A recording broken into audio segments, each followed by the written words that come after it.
Coba Anda bayangkan ini, kalau saya bilang ke Anda bahwa menggunakan asisten AI untuk nulis kode, justru bikin seorang software engineer yang udah berpengalaman bekerja 19% lebih lambat, Anda mungkin mikir saya salah baca data, kan? Iya, wajar sih. Logika kita selalu bilang kalau ada otomatisasi, ya pasti ada kecepatan absolut. Bener banget, tapi selamat datang di realitas software engineering di tahun 2026. Dalam eksplorasi mendalam kita kali ini, kita punya setumpuk data riset dari tahun 2025 sampai 2026 yang bakal ngebongkar, merombak total pemahaman kita soal pekerjaan developer. Dan fakta 19% itu dari riset MIT awal 2025 ya, itu pukulan telak banget buat industri. Iya, dan bagian yang paling paradoks, dari studi lanjutan mereka itu gini, banyak developer yang malah nolak ikut berpartisipasi kalau mereka nggak diizinkan pakai AI. Oh iya, karena mereka merasa mereka itu kerja jauh lebih cepat. Nah, itu dia. Mereka ngerasa yakin banget lebih cepat karena ngelihat baris kode langsung muncul di layar kan. Otak mereka langsung mencatat itu sebagai, wow, produktivitas tinggi. Betul. Padahal kenyataannya, metrik penyelesaian tugas mereka justru merosot tajam. Ilusi psikologi soal kecepatan ini sangat krusial buat kita pahami di awal ya. Maksudnya jebakan kognitif gitu. Tepat. Perasaan lebih cepat karena fase ngetik selesai dalam hitungan detik itu cuma jebakan. Yang sebenarnya terjadi di balik layar itu adalah pergeseran beban kerja. Oke, jadi waktunya pindah ke fase lain. Benar. Waktu yang tadinya dipakai buat merancang logika dan ngetik, sekarang dipindah dan seringkali malah dilipat gandakan ke fase validasi. Kita itu ngorbanin pemahaman mendalam cuma demi kecepatan dangkal. Masuk akal. Oke, mari kita bedah mekanismenya. Mengapa teknologi yang seharusnya memangkas waktu kerja malah membebani kita?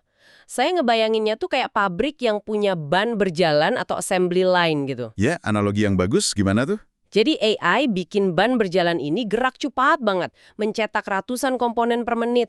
Tapi di ujung jalur itu, petugas quality control yang harus meriksa setiap barang cuma ada satu orang. Dan dia pasti kewalahan. Banget! Barang cacat mulai lolos, barang yang mencurigakan menumpuk, dan pada akhirnya produk jadi yang keluar dari pabrik ke pasar sama sekali nggak bertambah cepat. Itu perbandingan yang sangat akurat dengan kondisi lapangan saat ini. Menulis kode itu kan dari dulu sebenarnya cuma sebagian kecil dari siklus pengembangan software secara utuh. Benar. Dan ada laporan dari software seni yang ngebuktiin fenomena ini kan? Iya, metrik mereka itu mengejutkan. Memang ada peningkatan kecepatan individu sebesar 21% saat nulis kode pakai AI. Tapi, dan ini tapinya yang besar ya, angka itu menguap jadi 0% di tingkat organisasi. Wow, 0%. Kenapa bisa hilang semua efisiensinya? Karena waktu yang dihabiskan untuk full review-review, proses peninjauan kode oleh rekan kerja itu melonjak drastis sampai 91%. Hah? Tunggu. 91% tambahan waktu cula buat baca kode orang lain. Betul sekali. Ban berjalannya berputar terlalu cepat, sementara proses pengecekannya lumpuh total. Itu sih bukan sekedar macet ya, itu kelumpuhan sistem. Tapi kenapa bisa selama itu?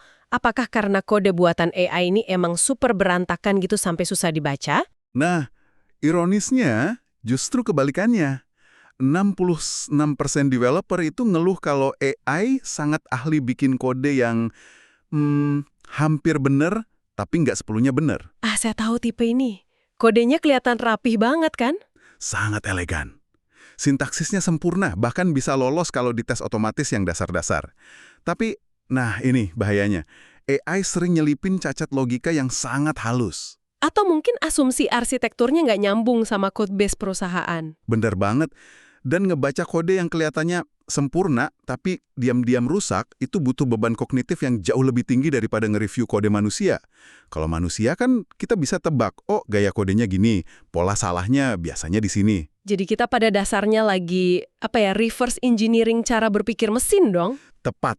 Dan itu melelahkan banget. Tunggu sebentar, saya harus dorong argumen ini sedikit. Setiap kali ada teknologi baru, kita kan selalu dengar kepanikan kayak gini. Kayak waktu compiler pertama diciptakan, para programmer bahasa assembly juga panik kan? Iya, mereka bilang pemahaman dasar soal mesin bakal hilang kan? Benar. Tapi faktanya, compiler justru ngedorong kita ke tingkat inovasi berikutnya. Bukankah AI yang ngambil alih tugas ngetik ini sama aja kayak compiler yang ngebebasin kita dari coding beginner?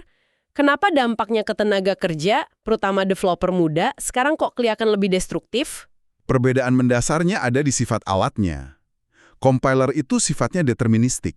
Maksudnya pasti gitu hasilnya? Iya, input A pasti jadi output B. Dia menerjemahkan instruksi Anda dengan cara yang sama setiap saat. Sementara AI itu bekerja secara probabilistik, berbasis peluang. Oh, oke. Jadi kadang-kadang nebak. Tepat. Dan soal kenapa ini buruk buat developer muda, kita harus bedain antara pengetahuan terkodifikasi atau codified knowledge dengan pengetahuan tersirat atau tacit knowledge. Oke, pengetahuan terkodifikasi itu kayak sintaks dasar yang bisa Anda pelajari dari buku atau forum gitu kan? Betul. Fungsi standar, algoritma sorting biasa, atau bikin boilerplate kode, itu semua sekarang udah dimonopoli sama AI. Terus kalau yang pengetahuan tersirat? Itu intuisi arsitektural, pemahaman soal gimana berbagai sistem skala besar berinteraksi, dan ya kebijaksanaan yang Anda dapat setelah sistem Anda crash jam 3 pagi. Iya, pengalaman pahit. Nah, masalahnya, pengetahuan terkodifikasi yang dasar tadi itu dulunya adalah arena bermain sekaligus tiket masuk buat para junior developer. Oh, astaga. Berarti karena sekarang AI yang ngerjain itu semua? Yep, data dari Sundip Teki dan Stack Overflow nunjukin perekrutan posisi level bawah, kayak anak magang, itu turun drastis 25%. Wow. Dan lapangan kerja buat usia 22-25 tahun anjlok 13%. Jadi startup atau perusahaan besar mikirnya udahlah pakai AI aja buat benerin bak kecil, nggak usah rekrut junior. Betul, mereka nukar posisi junior dengan agen AI demi efisiensi jangka pendek. Dan ini menciptakan fenomena yang disebut the broken rung, anak tangga karir yang patah. Tunggu, kalau semua kerjaan dasar diambil mesin, gimana kita bisa nyetak senior engineer 10 tahun dari sekarang? Mereka kan nggak punya sempat buat latihan. Nah, itu dia krisis terbesarnya. Arena latihan mereka udah dirampas sama mesin. Dan kurangnya pengetahuan tersirat, ini ngebawa kita langsung ke masalah berikutnya yang lebih gawat. Oke, apa itu? Kalau kita hubungkan ini dengan gambaran besarnya, ada krisis kepercayaan dan bom waktu keamanan siber. Di tahun 2025, data Stack Overflow nunjukin penggunaan AI melonjak sampai 84%. Tinggi banget ya? Tapi tingkat kepercayaan developer terhadap AI itu malah anjlok ke angka 29%. Tunggu. Kenapa Anda nyerahin kerjaan ke sesuatu yang Anda sendiri nggak percaya? Itu kan aneh banget. Karena metrik produktivitas perusahaan memaksa mereka. Mereka disuruh gerak cepat pakai alat probabilistik di lingkungan kerja yang sangat menuntut hasil deterministik. Gesekan kognitifnya di situ. Berarti ini bukan kayak kalkulator yang kadang salah hitung dong? Bukan. Bayanginnya gini, menggunakan AI saat ini itu ibarat mempekerjakan anak magang yang jenius banget, tapi dia kurang tidur parah. Hahaha, oke. Hari ini dia ngasih algoritma kompresi data yang brilian. Besoknya, dengan prompt yang sama, dia nyelipin infinite loop yang bikin Anda harus ngedebug selama 3 hari. Gila. Dan ketidakpercayaan itu ternyata beralasan ya. Saya lihat laporan dari Security Week, kode probabilistik dari AI ini memicu lonjakan 322% pada kerentanan privilege escalation. Betul, eskalasi hak istimewa.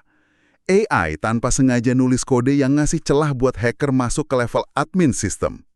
Dan akibatnya di tahun 2026, 75% perusahaan ngalamin utang teknis atau tech debt yang parah. Fitur emang rilis lebih cepat, tapi fondasinya keropos. Dan ini masih ditambah lagi dengan fenomena shadow AI. Oh ya, 1 dari 5 organisasi udah kena insiden keamanan karena developernya diam-diam pakai AI tanpa izin tim IT kan? Betul, langsung dimasukin ke server perusahaan. Jadi, pertanyaan kritis saya gini. Kalau gitu, apa kita sekarang cuma berubah peran jadi tukang bersih-bersih kode AI yang berantakan? Apa emang nggak ada yang benar-benar produktif pakai AI ini? Oh ada yang berhasil. Tapi mereka nggak memperlakukan AI sebagai mesin ketik pintar. Mereka memperlakukan AI sebagai subsistem yang butuh konteks. Konteks, maksudnya gimana? Salah satu alasan AI halusinasi dan bikin kode bolong itu karena modelnya terisolasi. AI itu nggak tahu arsitektur spesifik sistem perusahaan Anda. Jadi, industri nyiptain teknologi baru untuk ngasih konteks ini, Namanya Model Konteks Protokol atau MCP. MCP.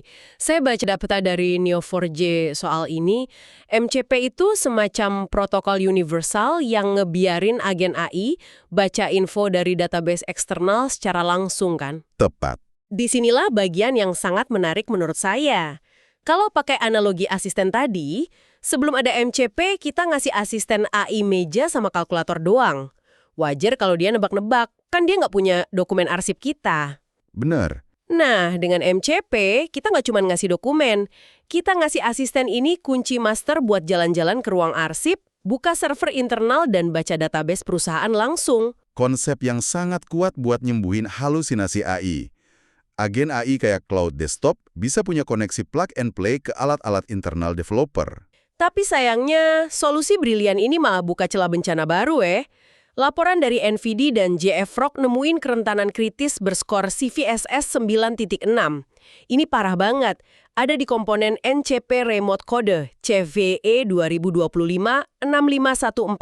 Ya, itu temuan yang sangat fatal. Saya butuh kejelasan teknis di sini. Misal, saya lagi duduk di kafe, ngetik prompt ke AI lokal di laptop saya. Kalau server MCP-nya ada di tempat lain, gimana ceritanya protokol ini bisa diakalin sampai terjadi remote code execution di laptop saya? Mekanismenya sangat licik, dan ini ngebongkar cacat asumsi keamanan kita. Waktu klien AI Anda mau ngambil data dari server MCP jarak jauh, dia butuh otorisasi kan? Oke, proses login atau semacamnya ya. Betul. Masalahnya ada di cara micip remote memparsing URL yang dibalikin dari server. Kalau jaringan Anda lagi dibajak, atau sistem Anda diarahkan ke server MCP palsu milik hacker, Tunggu. Servernya ngirim apa? server hacker itu nggak ngirim data konteks, dia malah ngirim balik URL authorization endpoint palsu yang udah diselipin injeksi perintah sistem operasi. Dan karena aplikasi AI di laptop saya dirancang buat mempercayai protokol MCP ini, dia langsung ngejalanin URL itu tanpa mikir panjang. 100% tepat. Aplikasi AI itu nggak ngefilter atau validasi URL-nya sebagai ancaman, karena dianggap bagian dari prosedur internal yang sah. Mekanisme sandboxing biasa jadi tembus. Astaga, berarti URL palsu itu tereksekusi langsung di tingkat sistem operasi saya. Iya, hacker di benua lain bisa ngebuka aplikasi calc.exe di layar Anda cuma buat ngeledek, atau yang lebih parah, diam-diam nyedot seluruh source code dari laptop Anda dan install ransomware. Semuanya berawal dari aplikasi AI yang paling kita percaya ya. Ini memunculkan pertanyaan penting soal secure by design atau keamanan berdasarkan desain. Betul, masalahnya bukan lagi cuma di kode yang ditulis sama AI, tapi di jalur komunikasi yang kita kasih ke AI tersebut. Ya, kita nggak bisa sembarangan nyambungin agen otonom ke infrastruktur kita. Melihat semua kekacauan ini ya, dari ilusi produktivitas, developer junior yang hilang, sampai ancaman MCP tadi. Jadi, apa makna dari semua ini buat karir kita? Maknanya adalah, definisi pekerjaan kita udah berevolusi total. Kita sedang bergeser dari seorang penulis kode atau coder menjadi seorang orkestrator. Orkestrator. Itu istilah yang pas banget. Berarti peran strategisnya naik ya? Naik drastis. Laporan dari Software Seni merumuskan 4 keahlian baru yang sekarang esensial. Yang pertama itu, artikulasi konteks. Buat mencegah halusinasi tadi? Tepat. Anda nggak bisa lagi ngetik prompt gampang kayak, tolong buatin fungsi login. Anda harus bisa ngerancang batasan sistem, parameter memori, dan keamanan ke dalam instruksi yang presisi. Biar si AI yang probabilistik ini nggak salah langkah. Oke, lalu skill kedua? Karena tadi kita bahas macetnya review kode sampai 91%, keahlian kedua adalah tinjauan strategis. Maksudnya ngebaca kode buatan AI? Iya, tapi Anda harus kayak detektif cyber. Anda nge-scan ribuan baris kode dalam hitungan menit, bukan buat nyari korang titik koma, tapi buat nyari celah injeksi atau masalah skalabilitas abstrak. Wah, itu butuh insting yang tajam. Dan kita juga harus tahu kapan nggak perlu pakai AI dong. Nah, itu pilar ketiga, pengenalan pola. Anda harus punya intuisi buat mutusin modul yang ini aman dikerjain agen AI. Tapi arsitektur autentikasi inti ini harus saya tulis manual dari nol. Masuk akal. Terus yang keempat? Yang keempat itu orkestrasi sistem itu sendiri. Kemampuan ngerangkai agen AI, database, protokol kayak MTI, CP, dan lapisan keamanan ke dalam satu alur kerja yang tangguh. Ini menarik loh. Karena pergeseran ini mematahkan mitos gede di luaran sana. Banyak yang bilang belajar fundamental ilmu komputer udah nggak relevan karena AI jago coding. Ah, itu mitos yang salah besar. Iya kan? Data dari PES University dan analis Sundip Teki justru bilang sebaliknya. Fundamental kayak struktur data, manajemen memori, kompleksitas algoritma dengan big O notation itu malah makin krusial sekarang. Jauh lebih krusial. AI itu sering banget ngasih solusi pakai cara brute force yang boros memori. Cepet sih nulisnya. Tapi AI nggak paham kalau arsitektur itu bakal bikin server meledak pas dipakai sejuta user berbarengan. Dan cuma manusia yang paham fundamental yang bisa ngelihat kode itu dan bilang, ini bakal jadi bencana di skala enterprise. Betul. Anda nggak bisa jadi konduktor atau orkestrator kalau Anda nggak paham teori musik dasar, kan? Makanya sekarang terjadi yang namanya pelarian ke back-end. Posisi yang ngurusin kerumitan sistem lagi meroket ya. Banget.